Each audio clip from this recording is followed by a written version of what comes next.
Hey everybody, welcome back to dansfarah.com. That's Dan Sfarah, just like my name. It's D-A-N, S like Sam, F like Frank, E-R-A.com.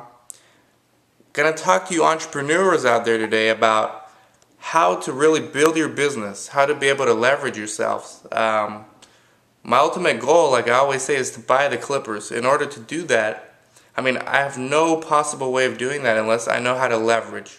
Leverage is very important. I need to not only leverage my money, but leverage my time and leverage my efforts. And we're going to talk about leveraging money later. We're going to talk about leveraging time later. I'm actually still learning a lot about that. Today I'm going to talk to you about leveraging your efforts. A great book that I read when I first started getting into entrepreneurship with my first company, South Coast Clinical Trials, was The E-Myth. That's The E-Myth Revisited. I'll probably put a link to it from Amazon on this blog post. For those of you, I highly recommend it. It really shows you what it means to be a real entrepreneur from someone who's never going to make it past a small business mom and pop type of company. And what the book really focuses on is my last part of the leveraging your efforts. So when I first started South Coast Clinical Trials, I was doing everything. Every parts of the business, all parts of delivering the service, everything from cleaning the floors to making phone calls to get new customers to everything in between. Doing everything, absolutely everything, and I knew when I read the E-Myth that I needed to change and systematize my business. So what I did was I broke down my business into its core parts. So I had like sales, marketing, business development, implementing the clinical trials, and then each one had sub-segments, and I'm not going to bore you with all that stuff, but you get the idea. You break down, it's just like if you're going to build a bike. You can't just look at a bike and come up with a plan. You got to break the bike down into its parts and then have instructions for putting those parts together. That's basically what I did with my business. I created manuals for every single part of the business, and some of them I'm still working on. But the point is, I was able to free myself. Once I had that manual in place, I was able to hire someone and train them on that manual. I was able to then free myself from that role and put myself in a managerial role. Now I free up some of my time. So I now have an employee that I'm managing, and he's hired to do one or several of the components of the business. His responsibility is to execute on those particular components that he's been trained on. And I know that it works because I created the system. And by the way, once you create the system, it's okay to tweak it. In fact, that's an important part of the E-Myth. You're going to have to go back and re-examine your system, change it around. That's an ongoing process that I do every day as entrepreneur of my company. But the point is, I was now able to free myself from some of those tasks, and that's the only way we're able to grow.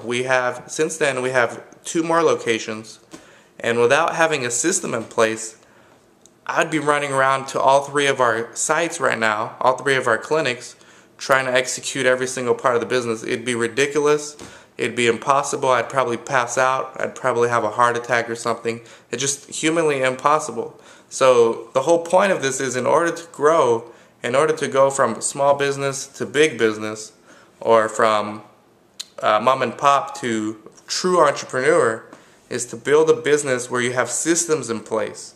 And no one else can do this but yourself. You as the leader need to determine what systems you need, which systems will work, and then who to hire to execute on those systems.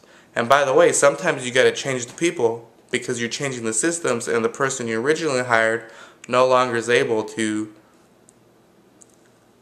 completely execute the new system. So it's a lot of work, but it's necessary if you want to grow. It's absolutely necessary. And like I said, with my company, I'm still not finished. I barely was able to free myself from the mundane tasks, mundane but critical tasks of my business. So now I can actually focus on the other parts that I still have left to kind of create a system for, and then able to hire a manager or someone to actually implement those systems. So it's in a way, it's kind of like an organizational chart, but for each role on the org chart, you got to have a system, you got to have a manual, you got to have the person who you hire completely understand what you brought them in to do.